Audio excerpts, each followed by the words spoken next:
네, 오늘의 이슈 노영희 변호사, 김병민 경희대 행정학과 개건교수와 함께 분석해 보겠습니다. 안녕하십니까? 안녕하세요. 네.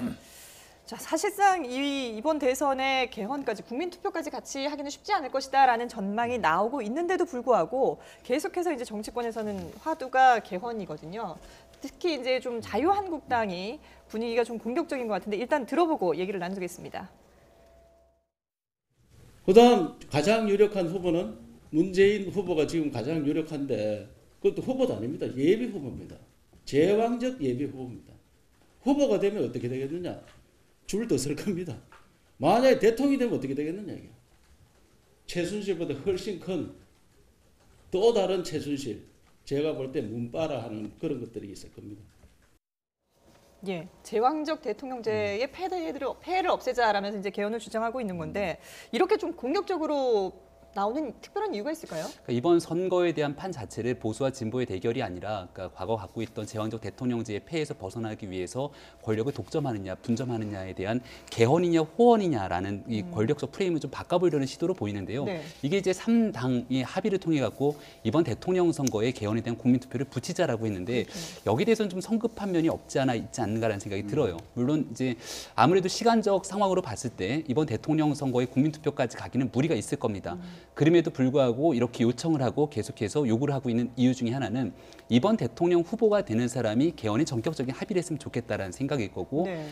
시간적 테이블을 봤을 때는 내년도 지방선거에 국민투표를 붙이도록 하는 게 아마 가장 적절할 겁니다. 근데 그럼에도 불구하고 이번에 대통령 후보로서 당선되는 사람이 만약 개헌에 대한 적극적인 의지와 국민적 약속 그리고 내 임기를 단축하겠다라고 하는 사정 공표가 없다라면은 결국 절대 반지와 비견될 수 있을 만한 대통령의 절대 권력을 갖게 되는 순간 또 개헌은 물거품이 될 수 있다 이런 우려를 갖고 있는 것 같고요. 네. 여기에 대한 좀 분위기를 환기시키면서 유력 대권 주자에 대한 압박용 카드로 쓰여진 게 아닌가 싶습니다. 그런데 지금 민주당 일부의 그 개헌파 의원들도 사실 이번 개헌안 추진에 네. 동참을 했었잖아요. 근데 지금은 또 목소리를 좀 다르게 내고 있는 것 같아요. 그러니까 그런 분위기가 바로 이게 말 그대로 개헌에 대해서 동참하도록 독려하고 뭔가에 대해서 이야기를 하는 부분으로 자연스럽게 흘러가면 상관이 없는데 자유한국당이 중심이 돼서 더불어민주당이 후보를 공격하게 되는 선거에 정략적으로 이용된다라고 생각되는 순간 국민들이 개헌을 바라보고 개헌이 권력을 독점하고 있는 대통령제에서 권력을 분점하는 형태로서 분권형 대통령제가 필요할 수도 있지라고 생각을 해줘야 되는데 그게 아니라 이 선거를 바라보는 꼼수구나라고 인식이 되는 순간 말 그대로 이 모든 것들이 다시 물거품이 될 수 있는 거거든요.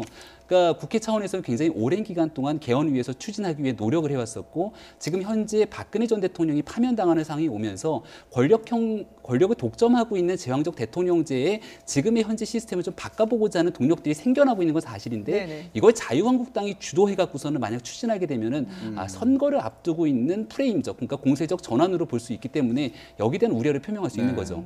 지금 상황을 좀 보면 더불어민주당을 어르고 달래는 거 아닌가 이런 생각이 들기도 하거든요.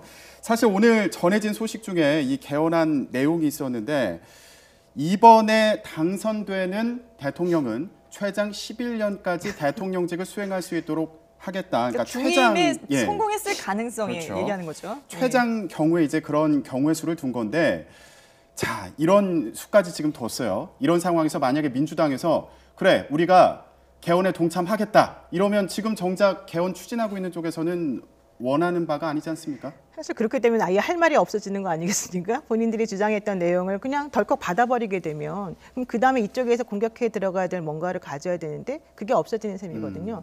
더더군다나 사실 개헌 프레임 자체는 박근혜 전 대통령이 최순실 사태 때문에 문제가 발생했을 때 그걸 모면하기 위해서 만들어낸 하나의 그 이슈였거든요. 근데 이걸 지금 자유한국당을 비롯한 나머지 야이당이 합쳐서 그 문재인 후보를 제끼고자 하는 오로지 하나의 열망 때문에 이러한 개헌 프레임을 만들어내고 다시금 얘기를 하고 있다는 것 자체가 사실은 좀 일반 국민 입장에서는 뜬금없다라는 생각을 할 수밖에 없는 거고요. 또 문재인 전 대통령, 그러니까 문재인 예비 후보 같은 경우에는 기본적으로는 사실은 개헌에 대해서 원래 그렇게 썩 좋은 생각 갖고 있지는 않았기 때문에 이런 식으로 공격이 들어오는 것에 대해서 좀 약간 주춤하는 모습을 보이고 있지만 정말로 아예 마음을 고쳐먹고 그래 좋다 내가 받아보겠다라고 해버리게 되면 사실은 상대방 입장에서는 더 이상 어떤 방법으로든지 이 민주당이나 문재인 이 예비 후보에 대해서 무언가를 공격할 수 있는 빌미가 없어지는 거기 때문에 제가 봤을 때 이건 썩 바람직한 전략도 아닌 것 같이 보여요. 다만 이분들이 이렇게 하는 이유 중에 하나는 그냥 일단 이슈를 조금 좀 발전시켜가지고 본인들이 존재감을 조금 부각시켜 보고 현재 현안이 되고 있는 것들에서 조금 비껴나간 시각으로 국민들에게 뭔가 좀 들어가 보겠다 내지는 비문 연대를 한번 구성해 보겠다 이런 관점에서 지금 하는 것 같긴 한데 네. 그게 어느 정도나 성공적일지는 좀 미지수 아니겠습니까? 예. 그러니까 민주당을 뺀 나머지 3당이 지금 개헌을 추진을 하고 있지만 또 그 당 내부적으로 들어가 보면 또 좀 다른 목소리를 내고 있거든요. 지금 더불어민주당 같은 경우에는 이게 전략적인 어떤 발상이다 이렇게 공격을 하고 있고 국민의당 입장은 좀 복잡한 것 같은데 일단 좀 한번 들어보시죠. 또한 이렇다 할 후보 하나 없는 자유당과 바른정당의 꼼수가 뻔한데도 여기에 편승한 국민의당에게도 심심한 유감의 말씀을 드립니다. 아무리 바른정당과 함께 비박계와 함께 탄핵을 가결시킨 공로는 인정하지만은 어떠한 공조나 연합연대 이러한 것은 없습니다. 정치는 생물이니까 아직 대선 후보도 결정되지 않았습니다. 오늘 컷오프 하는데 대선 임박할 때까지 제가 어떻게 얘기하겠어요. 그런데 갑자기 3당 단일화를 만들어가지고 오늘 우리 의원들에게 줘가지고 월요일 날 확정을 하자. 이건 조금 문제가 있다. 시기적인 문제예요. 자유한국당 박근혜 그분들하고 같이 하면은 우리 뭐라 하겠어요. 네, 박지원 대표 정치는 생물이다라고 하면서 약간의 여지를 남겨뒀는데 네. 이런 의도는 뭘까요? 그러니까 여전히 가능성은 남겨뒀는데 네. 혹시라도 국민의당 입장에서 개헌을 고리로 한 연대를 구축하는데 이게 자유한국당 특히나 박근혜 전 대통령에 대한 파면을 반대했던 사람들과 같이 공조하는 모습으로 비춰졌을 경우에 이 국민의당의 뿌리라고 볼 수 있는 호남의 지지층들이 떨어져 나가는 거를 박지원 대표 입장에서는 가장 두려워할 겁니다. 네. 그렇기 때문에 지금 현재로서는 문재인 전 대표를 제외하고 나면 더불어민주당의 후보들이 3명의 예비 후보들이 굉장히 큰 강세를 갖고 있지만 이 사람들을 제외하고 나면 유일하게 경쟁해 볼 만한 후보로 볼 수 있는 게 안철수 전 대표라고 볼 수 있는 거거든요. 따라서 안철수 전 대표의 경쟁력을 최대한 더 키워놓고 국민의당을 중심으로 한 연대 가능성은 얼마든지 열어놓을 겁니다. 그게 되지 않는 이상 안철수 전 대표가 문재인 전 대표가 됐건 더불어민주당의 후보와 1대1로 경선에서 붙을 수 있는 확률이 사실 없을 거거든요. 네. 하지만 그렇다 하더라도 결국은 국민의당을 중심으로 한 연대의 가능성을 높이기 위해서는 일단은 자유한국당을 비롯한 친박계 정치인들과의 선을 분명하게 긋는 모습을 보여줄 필요가 있다고 판단했을 겁니다. 네. 저희가 지금 대연정 얘기를 좀 하고 있는데 이 얘기는 오늘 국민의당 그 예비 경선에서도 나왔습니다. 지금 후보가 3명으로 압축이 됐는데 이 대연정과 관련해서 입장이 조금씩 다른 것 같아요.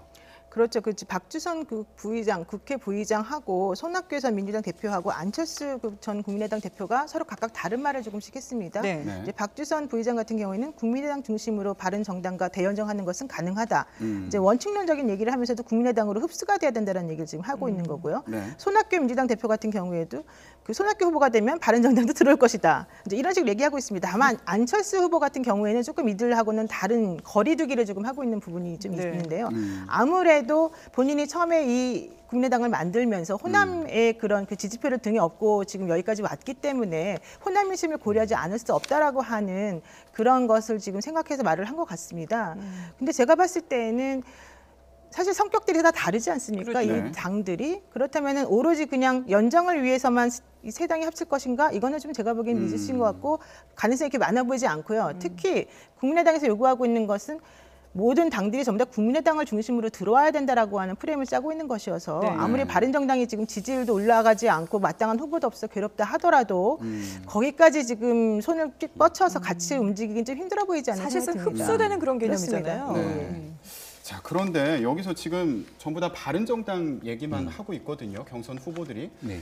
지금 박지원 대표 얘기를 보면 네. 자유한국당과의 가능성은 어떻게 되는 건지 이것도 궁금하고 김종인 전 네. 민주당 대표를 만났는데 김종인 전 대표는 또 지금 자유한국당 쪽과도 만남을 갖지 않았습니까? 이런 여러 가지 상황을 보면 앞으로 어떻게 될지 잘 모르겠어요. 그러니까 어떻게 애당초에 전망하십니까? 그렸던 큰 그림은요. 박근혜 전 대통령이 파면당하게 되면은 말 그대로 국회에서 12월 9일에 박근혜 전 대통령에 대한 탄핵소추안을 가결시켰음에도 불구하고 자유한국당에 남아있는 의원들이 꽤 됩니다.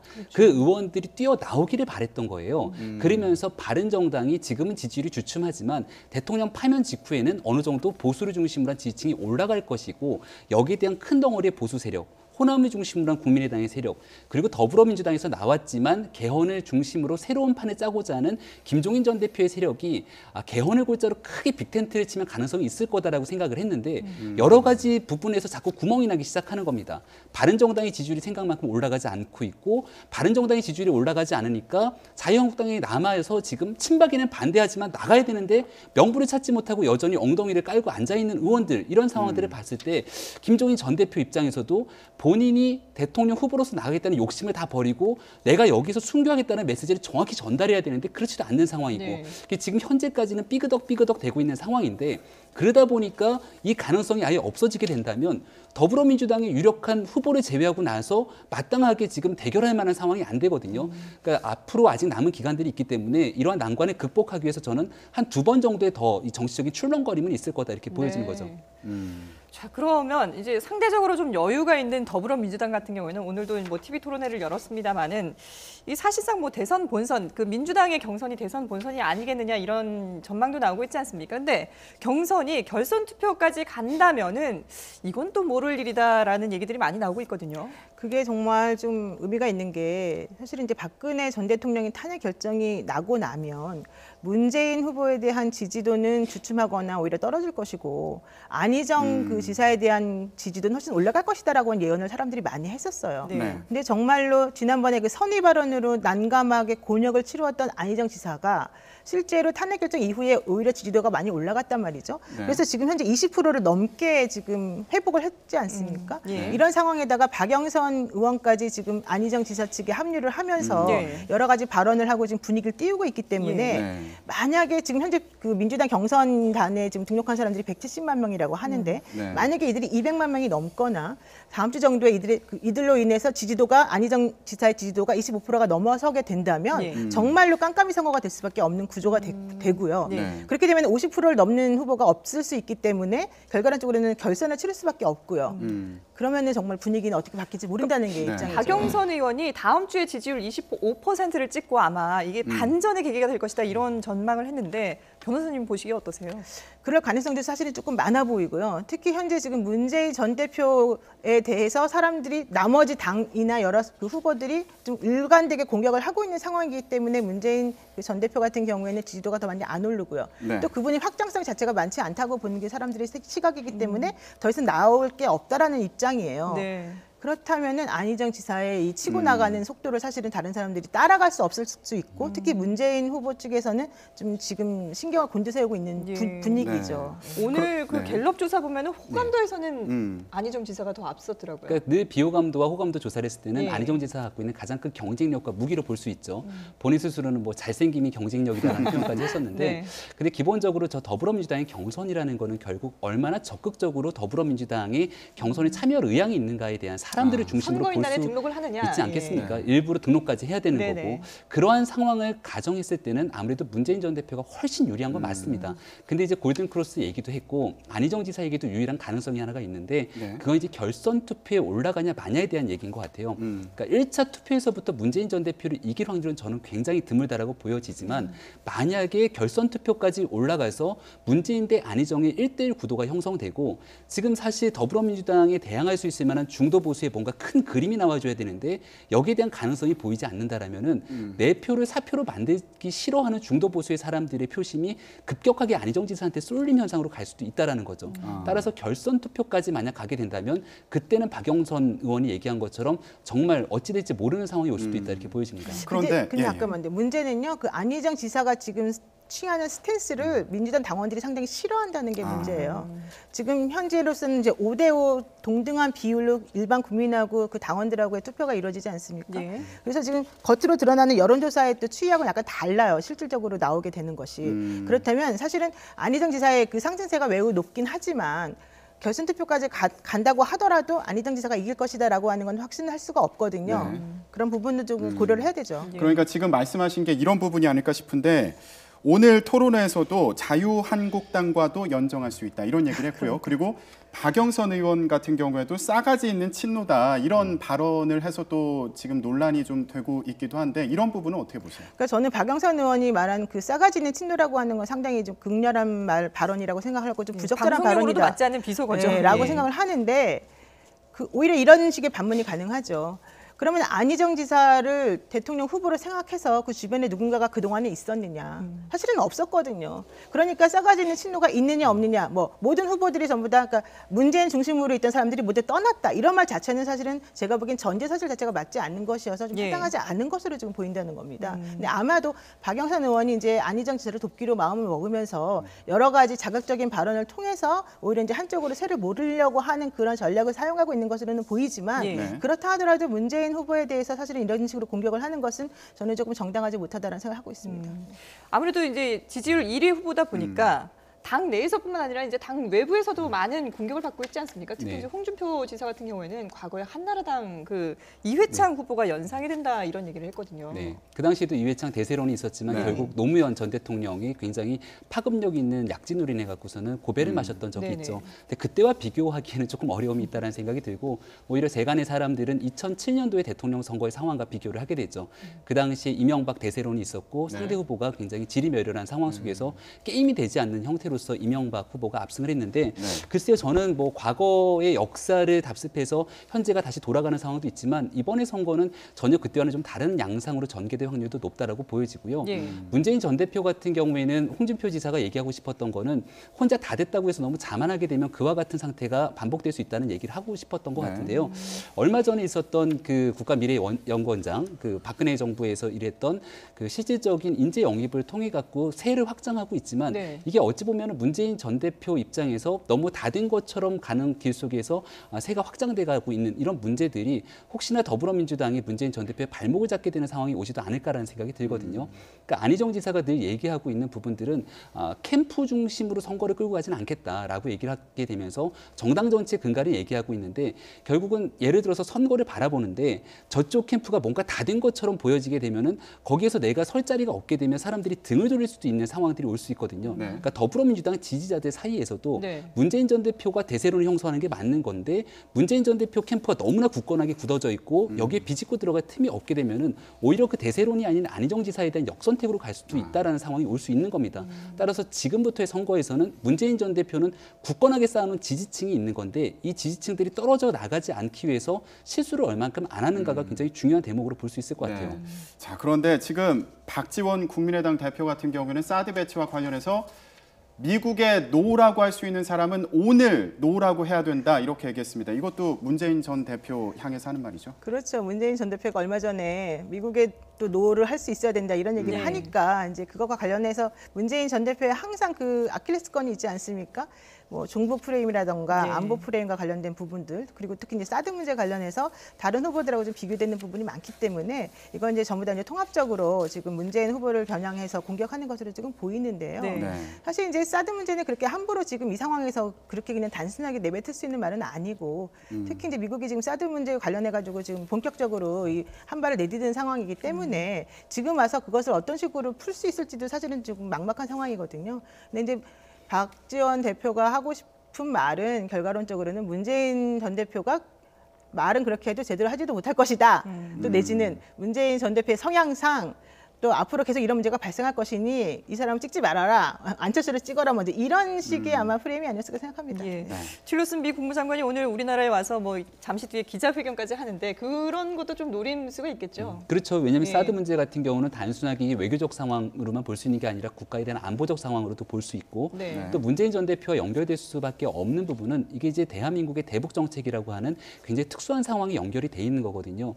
그러니까 개성공단에 대한 사실상 중단을 다시 풀게 되고 더 확장하겠다라고 있는 문재인 전 대표의 공약에 대한 부분들과 또 이 사드 배치에 대한 여러 가지 부분들에 대해서 뭔가 명확한 입장을 밝히라고 아마 문재인 전 대표가 아닌 상대 진영에서는 끊임없이 요구를 할 겁니다. 예. 그래서 문재인 전 대표가 얼마나 슬기롭게 이러한 내용들을 극복하고 사드 배치에 대해서 늘 그 얘기했던 상황들은 현 정부가 아니라 차기 정부로 시간을 좀 미루라고 하는 건데 네. 그럼 차기 정부로 미루게 됐을 경우에 중국과의 관계, 대북 정책 이 모든 것들을 어떻게 풀어갈 건지를 명확히 설명을 해줘야 될 좀 더 필요가 구체적으로 있거든요. 해야 된다. 근데 지금 현재로서는 전략적 모호성이라는 선택만 하고 있기 때문에 네. 문재인 전 대표의 답변이 나올 때까지 상대 후보 진영에서는 계속해서 이 부분을 파고 들어갈 확률이 높습니다. 네. 자, 이제 앞으로 최순실 국정농단 수사 내용도 대선 이 정세에 영향을 미칠 것으로 보이는데 지금 이재용 삼성전자 부회장의 재판 담당 판사가 교체가 된 거죠. 네, 사실은 이제 그 대법원 예규에 의하면은 네. 이런 사건 같은 경우, 예를 들면 이영은 부장판사 같은 경우에 그 장인어른이 뭐 최순실 씨의 측근이었다라든가 후원자였다라는 네. 것 때문에 재판을 맡으면 안 된다 이런 건 없거든요. 그래서 어제 법원에서도 입장을 발표하지 않았습니까? 전혀 그런 사실이 없고 안민석 의원이 주장을 했지만 그건 사실이 아니고 따라서 재배당이라고 하는 것은 지금은 없다. 다만 뭐 그럼에도 불구하고 뭐 가능성을 생각해 볼 수는 있다. 이런 정도의 입장을 표명을 했었었는데요. 네네. 네. 그렇지만 결과론적으로 오늘 이제 이렇게 그 배당이 바뀌게 된 것은 이 이영훈 부장판사 스스로가 지금 결정을 내린 것으로 보입니다. 지난번에 그 조희연 부장판사 같은 경우에도 이재용 부회장에 대해서 재판부로 원래 배당이 되었었지만은 네. 본인이 적절하지 않다라고 해서 이것을 좀 재배당해달라는 요구를 했었었거든요. 예. 마찬가지로 이번 경우에도 그런 식으로 진행이 된 것 같은데 제가 봤을 때는 이영훈 부장판사 입장에서는 오히려 더 잘 됐다고 생각을 할 것 같아요. 만약에 본인이 그런 모든 의혹이나 의구심에도 불구하고 이 사건을 계속해서 끌고 나갔다면 오히려 이재용 부회장의 불리한 판결을 내려야만 한다라는 강박관념에 시달렸을 가능성이 크거든요. 예. 차라리 그런 식으로 해서 본인이 힘들게 살 필요가 전혀 없기 때문에 오히려 본인 스스로 알고 이 자리를 내려놓음으로 인해서 이 복잡한 정치적인 문제가 얽혀 들어가 있는 이 사건에서 조금 발을 빼고 싶다라고 하는 소망도 좀 들어있었던 것 같습니다. 예, 부담도 덜 수 있었을 것이다. 네. 그런데 지금 최순실 씨 같은 경우에는 이 조카 장시호 씨 재판에 나와서 증언을 계속 거부를 하고 있거든요. 거부를 할 경우에는 어떻게 되는 겁니까? 뭐 증인이 증언을 거부하는 것에 대해서는 사실은 뭐 강요를 강제적으로 할 수 없는, 예, 뭐 입을 열게 할 수는 없는 부분이고요. 네. 사실 이제 재판을 하러 들어가게 되면 증인에게 물어보거든요, 재판장이. 네. 혹시 이 사건의 피고인하고 친인척 관계에 있느냐. 그렇다면은 당신은 증언을 거부할 수 있다. 이런 얘기를 해줘요. 예. 왜냐하면은 친인척 관계에 있어서 그 친인척인 피고인에게 불리한 증언을 하게 한다는 것 자체가 인권을 침해한다라고 하는 입장이기 때문에 원래 그런 거는 강요하지 않거든요. 네. 그래서 이번 사건 같은 경우는 장시호 씨하고 친인척 관계잖아요. 예. 최순실 씨가. 그렇기 때문에 아마 그런 점에서도 증언을 거부하는 것에 대해서 허용을 해준 것 같고 네. 또 최순실 씨 입장에서는 증언해봤자 아무 소용이 없다라고 하는 판단을 했던 것으로 좀 근데 지금 보입니다. 장시호 씨 재판인데 박근혜 전 대통령과 자꾸 엮어서 네. 증언을 하게 한다. 이런 그렇죠. 부분에 불만을 품고 지금 증언을 안 하겠다 이런 입장이잖아요. 그러니까 뭐 그 입장 표명은 이제 그런 식으로 지금 하고 있는데 예. 결과적으로는 박근혜 전 대통령을 엮어서 자기를 괴롭히고 있다라고 하는 거잖아요. 그러니까 입으로는 박근혜 전 대통령에 대해서 불리하게 자꾸 엮고 있다라고 하면서 증언을 거부한 거지만 네. 사실상은 본인 재판에 불리한 증거를 사용될 수 있기 때문에 이걸 거부하고 있는 거거든요. 네. 그래서 지금 세 분이 전부 다 엮여 있기 때문에 아마도 어쩔 수 없는 불가피한 선택이 아니었을까 생각합니다. 네, 교수님은 어떻게 보세요? 지금 네. 최순실 씨 얘기를 들어보면 이 삼성의 뇌물죄와 관련해서 검찰이 박근혜 전 대통령을 끌어들였다. 마치 박근혜 전 대통령을 좀 보호하려고 하는 것 같은 그런 모양새를 취하는 것 같은데 교수님은 어떻게 보십니까? 그러니까 일단은 받은 거는 확실한 부분들이 있는 거지 않습니까? 근데 결국 이걸 뇌물죄로 들어가기 위해서는 최순실 씨와 그리고 박근혜 전 대통령 간의 관계를 입증하기 위한 여러 가지 상황들이 있을 거고 또 대가성에 대한 여러 가지까지 입증해야 되는 어려움이 있기 때문에 일단 예. 뇌물죄에 대한 고리는 확실히 끊고 싶다라는 생각을 갖고 있는 게 아닌가 싶고요. 또 지금 핵심적으로 볼 수 있는 것 중에 하나가 동계스포츠 영재센터까지도 특검에서는 이걸 뇌물로 엮어가는 상황들을 볼 수 있는데 네네. 이 부분에 대해서도 사실 어찌 보면은 특검 같은 경우는 장시호 씨에 대한 수사를 하는 과정 속에서 장시호 씨가 특검의 특검 도움이라고 불릴 정도로 어찌 보면 장시호 씨의 증언에 굉장히 많은 의존을 하지 않았습니까? 예. 근데 동계스포츠 영재센터만을 따로 떼고 놓고 본다라면은 이거를 과연 뇌물죄로 이제 나름대로 기소하기 위해서는 최순실 씨와 박근혜 전 대통령을 다 같이 동계스포츠 영재센터를 엮어야 되는데 이게 동계스포츠 영재센터의 삼성이 후원한 과정들을 전체적으로 보기에는 좀 무리가 있다라고 볼 수도 있는 거거든요. 따라서 일정 부분에 대해서는 혐의를 인정하려고 하긴 하겠지만 여기에 대해서도 특검이 수사하고 기소했던 전체적인 상황 속에서 나름대로 끊어야 될 건 끊어야겠다라고 생각하는 부분도 분명히 있을 겁니다. 예. 이 뇌물죄와 관련해서는 삼성뿐만 아니라 어제 이제 SK 임원들도 들어가서 조사를 받고 나왔는데 그런데 이 SK에서 안정범 전 수석에게 하늘 같은 의뢰를 잊지 않겠다 이런 문자를 보냈다고 하죠. 그렇죠. 이제 SK 스펙스 추구협회에서 어제 세 분이 지금 이제 2명이 나와서 조사를 받았고 이제 SK 브로드밴드 사장이 조사를 받았죠. 네. 18시간 조사를 받았다라고 하는데 그 핵심 사안은 그겁니다. 이제 그 2015년도에 그 사면과 관련한 논의를 하느라고 삼청동 안가에서 대통령을 만났다라고 하는 최태원 의혹이, 회장의 사면을 논의하기 위해서. 의혹이 하나가 예. 있고요. 또 하나는 그 사면되기 바로 직전에 구치소에 그러니까 교도소였죠. 교도소에 찾아가서 혹시 사면되게 되면은 이제 큰 숙제가 남아 있다 이런 식의 이제 네네네. 발언을 한 게 있고요. 그다음에 정말 최태원 회장이 사면이 되고 난 다음에 안종범 전 수석에게 하늘 같은 은혜 잊지 않겠습니다라는 문자 보낸 게 있지 않습니까? 네. 네. 그래서 이걸 중심으로 해서 우리가 이제 합리적인 의심을 해 보면은 결과론적으로는 최태원 회장에 대한 사면이 어떤 대가를 지불하고서 이루어진 것이 아니냐라고 하는 이제 의심을 해볼 수밖에 없어요. 네. 근데 사실은 이제 검찰 특수본 1기에서 수사를 했었을 당시에는 그 부분까지 건드리지는 않았었거든요.